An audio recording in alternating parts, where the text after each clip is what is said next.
Welcome back to another episode of Yachting Unplugged. My name is Kim Sweers, the boat boss, and I'm here with Rick Thomas, and here we are at the end of June. I can't believe already. it. We are at the end of June. We're days away from July. I cannot believe it. We're shooting here in the yachting capital of the world, specifically at Olive & Sea, who is our host today. It is a Mediterranean favorite, a local favorite. If you are visiting or if you're a local, you have to come check this place out. This is great. Look at the Look spread at this outstanding today. Oh my food, goodness. and hats off to Captain Will and the whole team here for really showing us, the true love, and our stomachs are happy. Yeah. The coffee's really good too, and this is a great way to start an episode, isn't it? Yes. Well, let's talk about fathers. Well, first of all, let's go Father's Day first, because that was first. Yeah. How was Father's Day for you? Well, I wish I could say it was just kick back, chill, and relaxing, but it was the day before we left to go to Bimini for the Piper's Angels crossing. Busy. So we were busy getting the boat ready, getting everything squared away, and but hey, I was with my son Tristan, and that's what it's all about, right? I know, rest. And it was a very meaningful one for you as well. I know you've had some tragedy lately, and I have to respect that you are taking it to your platform and talking about what happened in your life so you can help others. I am. So for those that don't know, I have 3 boys, and the middle of the 3, Aiden, unfortunately took his own life last August 21st, the most devastating day of my life. And so where I'm at right now in my path of grief is realizing that with the voice we have and my willingness to try to turn that tragedy into something that brings a little positive. Into your legacy. Yeah, thank you. I'm talking about it. I'm comfortable talking about it. I think there is space for understanding, and in the future, you're going to hear more content coming from me that speaks to mental health awareness, suicide awareness, suicide prevention, and hopefully, take his death and turn it into an opportunity to help others. No, I couldn't agree more. Well, you're keeping his legacy alive. You're saving lives at the same time. Thank you, Rick. I appreciate that. My pleasure, Kim. Well, let's go into the Panthers. Let's talk about the Panthers. Hoorah! I was in Bimini when that happened. I heard it a day late. Amazing back-to-back wins of the Stanley Cup. I believe Lord Stanley has applied for residency, permanent residency here. I don't think he's ever going home because literally the Cup's having so much fun with the players. And hats off to everyone at the Panthers organization. We talk about leadership all the time and how important it is, and bringing culture and the right culture to your organization. If you have not followed Bill Zito and the entire team at the Panthers, you must, because leadership team, they're the reason why we are just winners. Yeah, and the players too. That's a very good perspective. Kim, I got to bring in something though that I did hear about while I was in Bimini, and I think that speaks to gratitude. You had a really close call. I was actually in a head-on collision. Actually, I'm not superstitious. Friday the 13th, I just go ahead and it's another day in my life. I've never really thought of, black cats or anything crazy. But I was at a red light here in Fort Lauderdale in a rental car on my way to return the rental car, ironically enough. And I was on the phone with a client selling a boat. Of course, and witnessed 2 cars head-on collision in front of me. And as a result, one of those cars just slammed into me full force as it's spinning around and hit me head-on, and my rental car practically totaled. Wow. It was an experience I've never been a part of. I've never been an innocent bystander in an accident. It was unavoidable. Not that I've had many, but I have to say that. And then a few days later, we had the St. Thomas Aquinas accident where 5 teens were driving along and an 82-year-old person just came out in front of them, and 2 of them just perished as a result. So you never know when is when, but I do want to give a thanks to 6 rental car, Tom Kennedy and his entire team.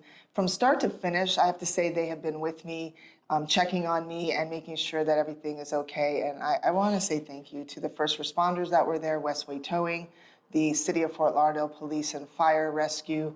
It was a pretty traumatic situation. And they showed up. Yeah, 3 cars involved, but but thank you for that. Wow. But yes, I'm very grateful. And you too, I heard you were paddleboarding for a cause. Well, speaking of gratitude, I have just spent the last week on the islands of Bimini supporting the Piper's Angels Foundation.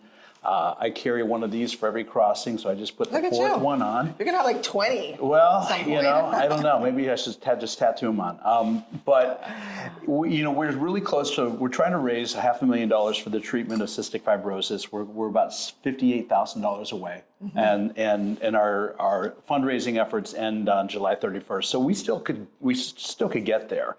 But you know, my experience escorting these three amazing ladies behind my boat. We left at midnight Sunday night.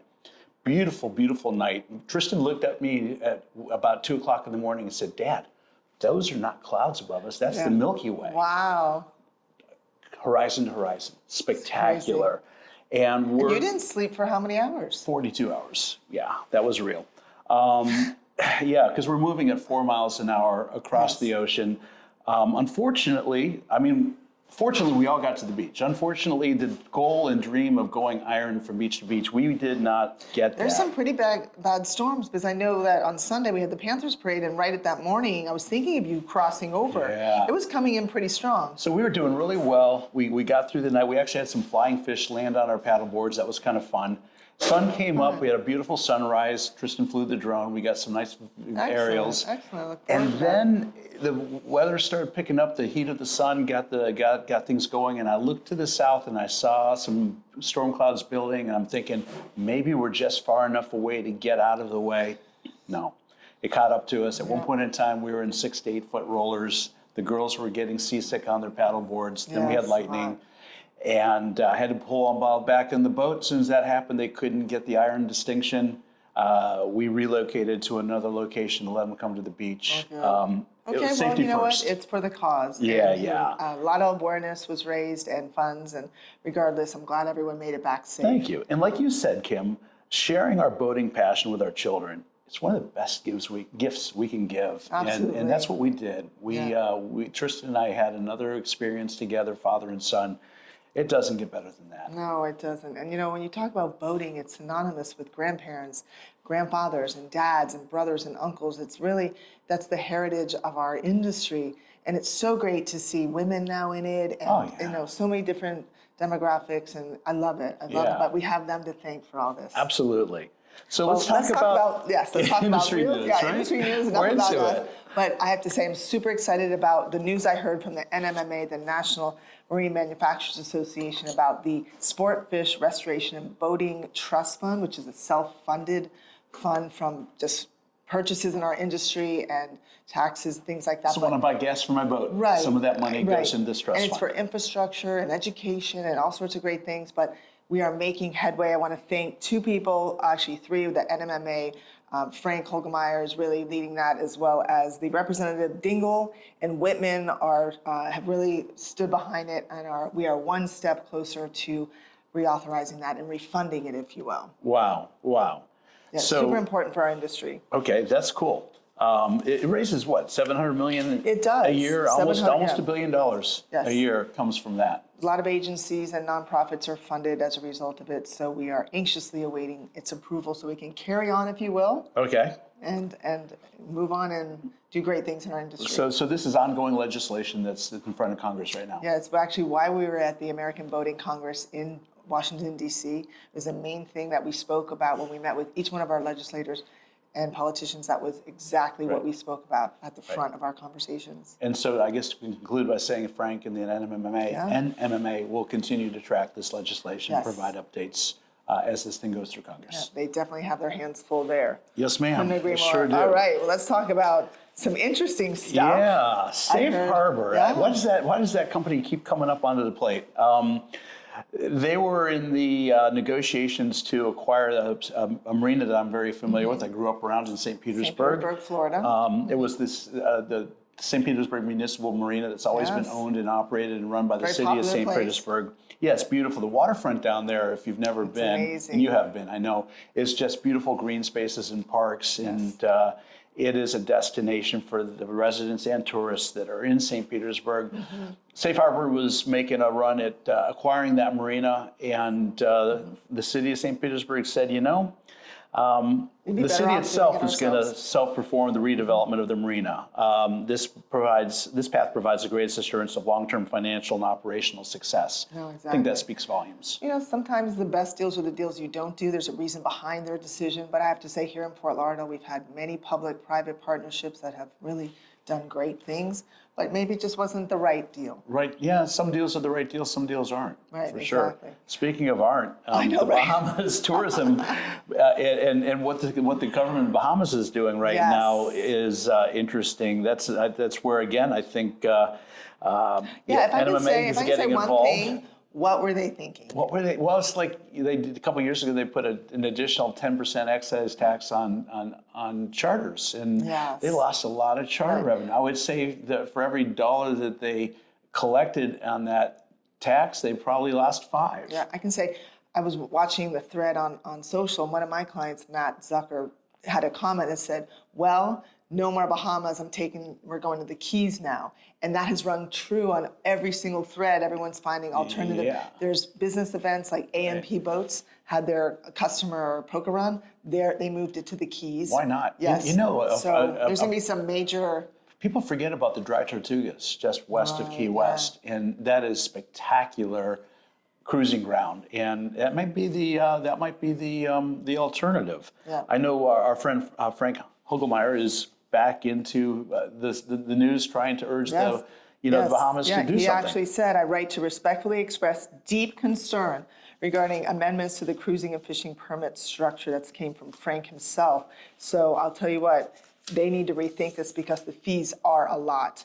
What's at stake? You want to talk about the cruising fees have doubled and tripled, I heard. Yeah, that's I mean, crazy. it's been absolutely from current rates along with new fishing permits requirements, anchoring fees, passenger tax. There's like $25, I think, dollars or $30 for every passenger that's on the boat, in addition to everything else. Yeah. And you must have an AIS system. Yeah, if you're over 55 feet. Oh, right. Yeah, all the people on my boat, $25 entry fee. Plus, my boat, because it's a smaller boat, only had $150 entry fee for the cruising permit. But still, Yes. all that adds up, and it becomes cost prohibitive at some point in time. Right. I think a lot of yachts and boaters are going to think elsewhere. Yeah, no question. Well, that's what happens, and when it makes financial sense to go back, you go back. Right.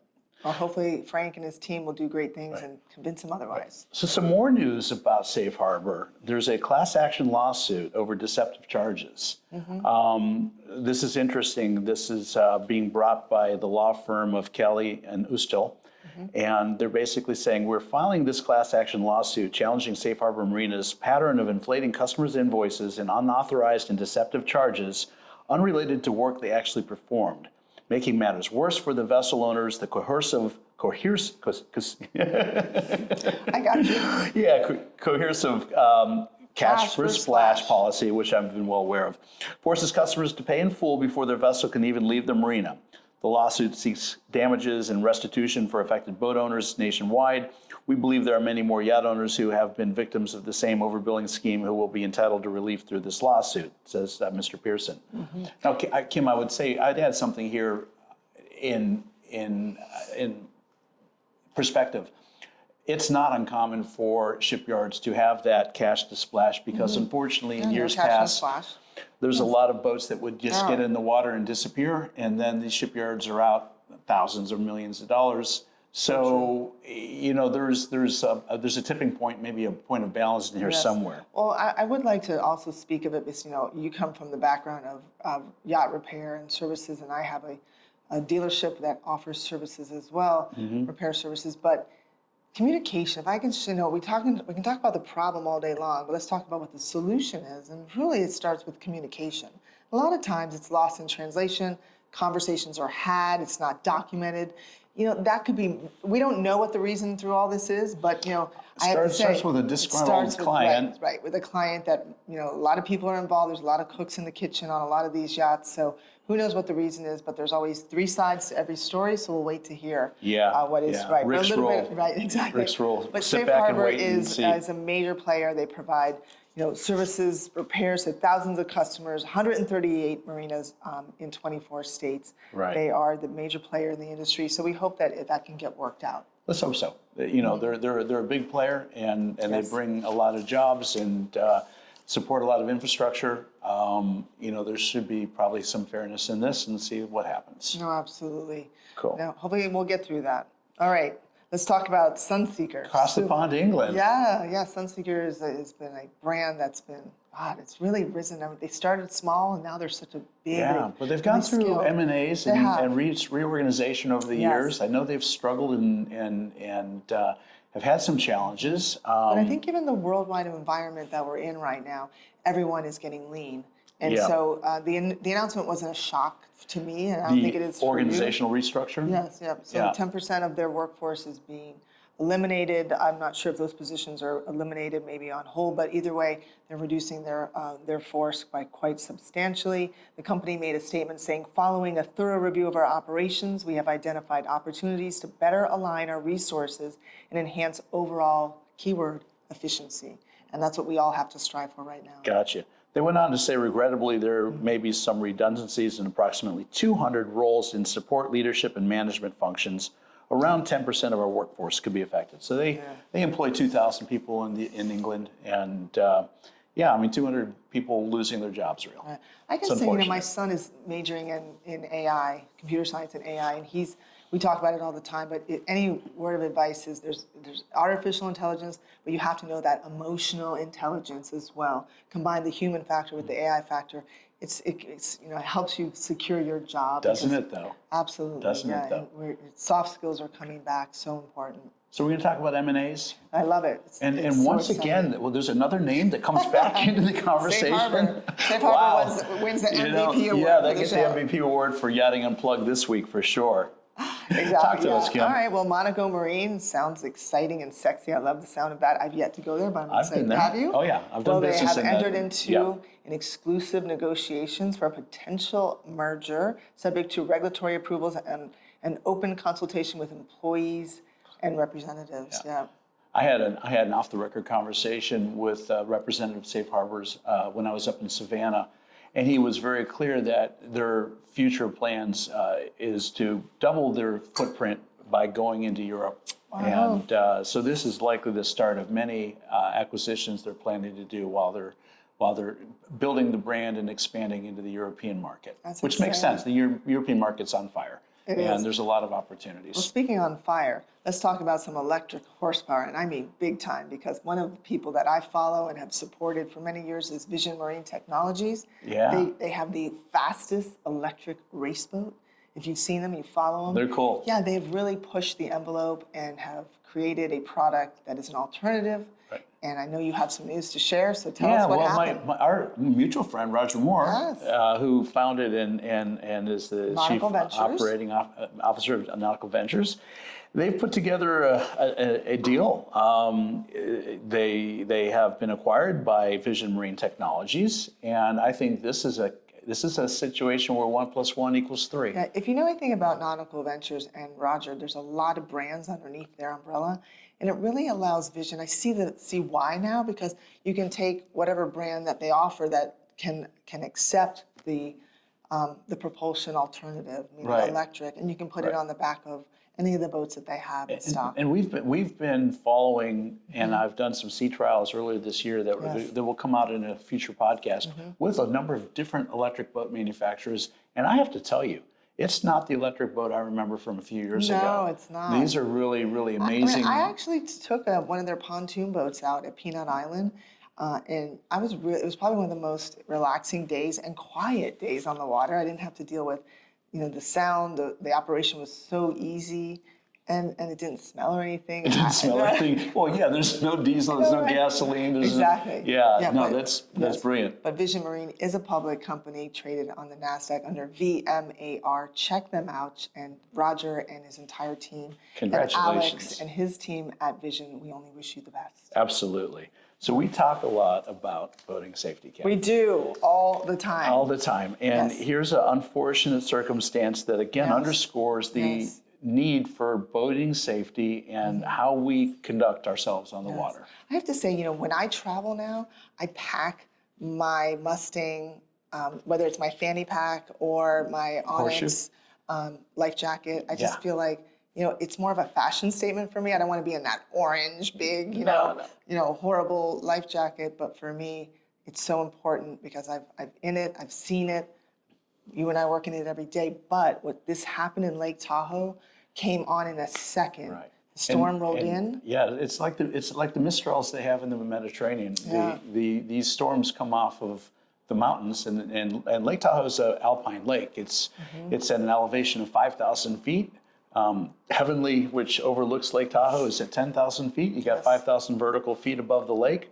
It's a deep water lake. We'll talk more about that later in the show. Right, so they were celebrating the mom's 71st birthday, and it was the dad, the son, 8 people on a small Chris craft. Yeah, a 28-foot boat, and it flipped. Right, the storm came in, the winds were crazy. Yeah. How high did they say they were? Like 40, 50 miles an I thought hour. it was more than that. But But anyway, what happened was the boat flipped quickly in 8-foot seas. in 8-foot seas, and there was, like he said, there's 8 people on board, but only 2 survived because they had life jackets Actually, on. 8 fatalities, 10 on board. Oh, there were 10. Yeah, 10 on board, 8 fatalities, unfortunately. The 2 that survived because they had life jackets on. Right, yeah. So there's the takeaway from that one. Yeah, it's just those waters are cold. It's hard to survive something like that. So, Yeah. spend the time. If you have a birthday coming up or you have Christmas, buy someone a really cool, fashionable life jacket on Onyx or Mustang. There's so many great. West Marine offers some. Just pack it with you. Take it with you or take it on the boat, whatever, have it on the boat. But they've gotten to be so mainstream now that they're not bulky and they can save your life. Well, and talk about taking on the boat. I was going to mention there's a new weather app that might have helped these boaters. It's called Predict Wind, and it's a leading provider of marine weather forecasting solutions.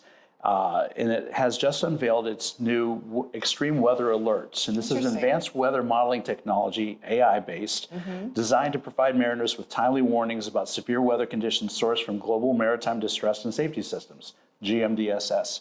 So this is another tool that you can carry on your phone that will give you an alert. Yes. Because it geographically knows where you are, and if there's a weather system that's building or threatening, Get the heck you'll out of there. or you at least have a little bit of advance notice. Maybe some advance notice would have given them more time to put life jackets on or head for shelter. No, I couldn't agree more. It's so important when you talk about life jackets. Can't stress it enough. Kill switches are just as important. So, it's not worth being made fun of or whatever the reason is. Just take those precautions and boat smart from the start. When I'm out in the middle of the ocean like I was last week, my kill switch lanyard was attached to my belt. Excellent. I'd love to hear that. Yeah. All right, let's talk about people in the news. One company that's near and dear to many of our hearts is Seven Marine. Seven Marine actually is a company by Brian and Eric Davis. Amazing. Yeah. No, they sold out to his Volvo Yeah, and I Penta. just give the Davises credit because they had an amazing vision, and then you had Intrepid also was involved in scaling. They chose Seven Marine because the boats were getting bigger, heavier. They needed higher horsepower. Mercury and Yamaha had not really put the initiative together to scale to that level. Right. Seven Marine really was the disruptor in the space. They were. And they were. And then they ended up. So now they're getting to be a disruptor again because pontoons. Well, imagine that they've got the new ROM, a 23-foot. I love it. When they talk about being highly styled, I looked at their video before this episode. It looks like something you see coming out of an automobile showroom, not something that came off the dock somewhere. Yeah. A pontoon boat that's got style, wonderful access to the water, and in 2026 they're having an all-electric version. Cannot wait to see this. That's going to be amazing. Yeah, there's 2 things, Rick, that I want to race in life. It's not that are on my bucket list. You know what they are? Talk to me. I want to race a pontoon boat at Lotto, Okay. just like full Right. throttle, as fast as you can, and a John Deere FFO. lawnmower. I've always wanted to race a lawnmower. So. Whoa, I think I know what to get you for your birthday. Exactly. So the Davis family, I'd like to go out there and race one of your pontoon boats. All right, let's bring it back locally. We've got Warbird Marine. I was going to say you're closer to them than I am, but well, it's a product that we offer that we sell a lot of tenders at my dealership. We have Yellowfin and we have Invincible are 2 of the brands that we actually sell a lot of. And so recently, this Chief Executive Officer, Thomas Weiners, takes the lead. It was announced he's taking the lead as John Dorton is moving on to Executive Chairman. So we really wish Tom, the best is he's been there for many years. He's been there for, God, who knows how, I mean, a lot. How many years do you know he's been there? I don't, yeah. But anyway, he's really excited. He's going to assume the role. Well established. Oh, here it is. He joined in 2020. Okay. So he's been there for quite a few years, and he's really going to be tasked with production processes, improving those, among many other efficiency measures. So congratulations to that whole group. Great things to come from it. Right. And then we have Southern Boat and Media in the news right now too. Yeah. I've watched. One of my favorite publications. They've been around forever. They were the South Florida publication long ago when Skip Allen really started them off, and family company that scaled and then sold. Yeah. And now they're really something. Yeah, they have a brand new editor-in-chief. It is Lori Capullo, and she has an extreme amount of experience, 3 decades of editorial and writing experience. So she is definitely looking at elevating the brand and really just doing a great job from digital, video, social platforms, print. She's going to bring them front and center and make them the leader. Good on you, Lori. I know, congratulations. That's cool. And again, talk about family boating. She and her husband and family, she talks about that, not only is she herself a woman, a passionate boater, they enjoy cruising the Florida Keys. Yeah, she's Florida a boater, Keys. Yeah, in the exactly, Caribbean. Right, yeah. I didn't see the Bahamas in there. No, probably not.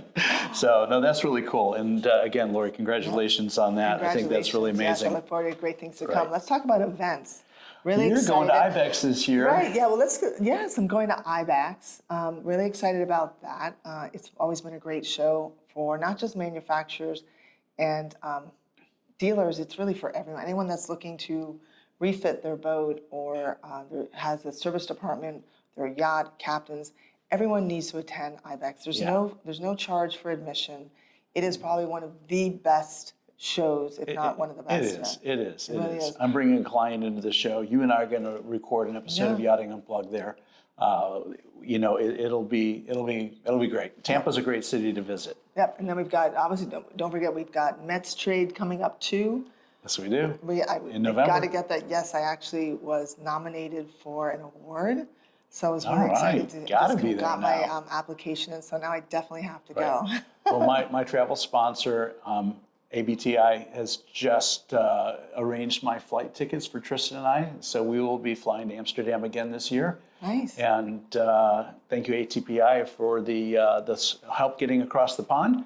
Mets is a really important trade-only type of show. It's like the IBEX show, but internationally. So they're owned by the same company. Oh, good to know that. Yeah, but it's really either one that if you can get to, either one or both, we'll be at both of those and definitely support the industry. All right, let's want to talk about the IBI Summit? I love when a bunch of CEOs get together because only great things happen, change happens, and International Boating, IBI. Right.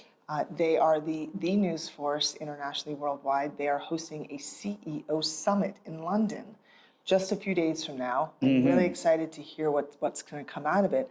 One of my favorites, CEO Dave Folks, will be delivering the keynote speech there. It's Wednesday, July 2nd, and it's in Waterloo, London. So if you are a CEO of a manufacturing business, it's really important that you attend. That's really what it's focused on. It's on M&A. They're going to talk about M&A, procurement, manufacturing, just everything. So it's a great way for you to get there and talk among your peers. And you get to hang out in a really cool city, too. Right? Yeah, yes. London's beautiful. Exactly. All right, let's talk about the ISS. Yeah, I've been a board member twice of that organization. I'm very, very intimately aware of their programs and their gala that they do every year during the Fort Lauderdale Boat Show. And this year it's going to be October 29th, the ISS Design and Leadership Awards Gala. They have just now started accepting nominations for the 2025 Distinguished Crew Award. That's great. And that's cool because this gives everybody in the industry an opportunity to look at the crew on these yachts and identify those that have stepped up. Yeah, become exemplary. A couple years ago, there was a crew that rescued a bunch of people at sea, saved a lot of lives, made room on their boat to get them to safety. And you see that kind of heroism, and you realize that these boats are more than just luxury platforms for hanging out. They really do sometimes provide a service that's amazing, significant. Agree. Well, there's a saying, you get rewarded in public for what you practice in private. This is one of those awards that really rings true about that. Absolutely. So if everyone has a great crew, please go ahead. Yeah, you can go on that. their website and make a nomination if you have an entity or a crew that you've got in mind you think is deserving. Yes, absolutely. Right. Couldn't agree more. Right. All right. Well, what else do we have going on? Well, Event news in your personal life. Tell me about it. I do think this qualifies as event news. So, right after I got back from Bimini, I got an amazing invitation. I couldn't say no. So Tristan and I are joining an expedition that will be driving from Fort Lauderdale to Folsom Lake in California with Global Subdive, Robert Carmichael's business.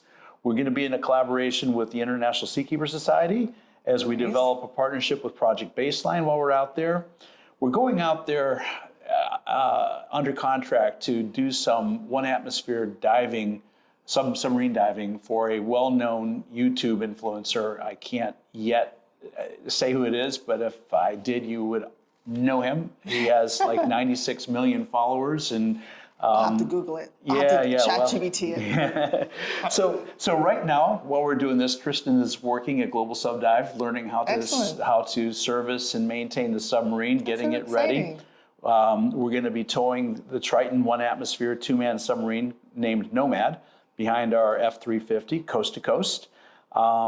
It's going to be cool. We're going to be diving in the alpine lakes of Folsom Lake and then Lake Tahoe. There we go. Back to Lake Tahoe. Yeah. Well, make sure you make boating safety number one. Yeah, and obviously Tristan's doing his part in learning the ropes before you get out going to learn so much. It's going to be good for him. It's going to be good for all of us. And we'll certainly create some content. You're going to have to hold down the fort while I'm gone. I will. There's going to be a week where I'll be delivering the news. We decided that if one of us is not here, the news will continue. So show must go on. Right, exactly. So next week you'll be here, but the week after I'll be doing the show by next week's our 4th of July special. Yes, yeah, and, I know. I'm super excited about that. I'm almost feeling badly I'm going to be abandoning you for 2 weeks. It's okay. I can survive. But please call. Please check in. Yeah. Because you're always got your ear to the news in our industry. I'll torture you with some amazing video from what we're going to be doing. It's going to be great. Talk about it maybe a little bit more next week. Yeah. Perhaps I can speak more openly about some of what we're doing. But long story short, we're going to have an amazing time in those alpine lakes. I'm bringing my dry suit. For those that know, no. I love it. I love it. Well, I would like to also thank, before we close the show, the Marine Retailers Association of America.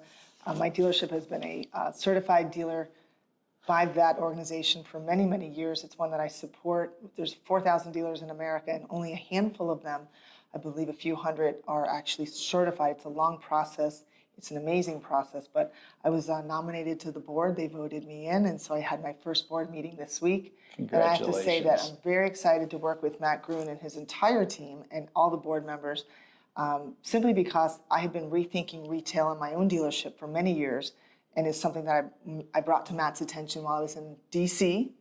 And together we're all going to really hone in on, at this year's Dealer Week, about rethinking retail and how we all must pivot, morph into something different in order to survive. Pivot to survive. Yeah. I'm so proud of my co-host. She's an amazing businesswoman. You know what? I feel like if I didn't bring it up and really say it's a concern, a lot of dealers are struggling, and so we all have to really join each other, not against each other. And I always say it's collaboration versus competition. No question about it. Yeah. So again, we want to give our thanks to our sponsor, host location here, Olive and Sea. Absolutely, we're gonna have to dig in a little bit.